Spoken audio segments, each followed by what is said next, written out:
वजीर transport P Ajay Kumar ने भद्राचलम में सारापाका में वाक़े BPL स्कूल में कायम बाज आबादकारी मरकज में सैलाब के मुतासरीन से मुलाकात करके उनकी हौसला अफजाई की। इसी दौरान रियासती वजीर ने बरगम पहाड़ में वाक़े कस्तूरिया गांधी गर्ल्स विद्यालय में कायम बाज आबादकारी मरकज का भी मुआयना किया। बारज़ां रियासती वजीर ने मकीनों से कहा कि वो फौरी तौर पर वहां से निकल जाएं, क्योंकि सैलाब का पानी आहिस्ता आहिस्ता बरगम पहाड़ गांव में दाखिल हो रहा है।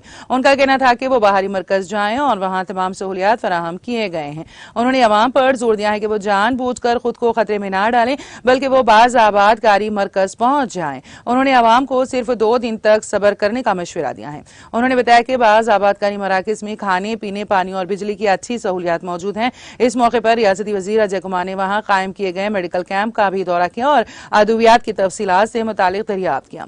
उन्होंने कहा कि अवाम को मशवरा दिया जाता है कि अगर किसी जरूरी अद्वियात की जरूरत हो तो डिस्ट्रिक्ट मेडिकल ऑफिसर को मुतल्लिक किया जाए और फौरी तौर पर लाया जाए।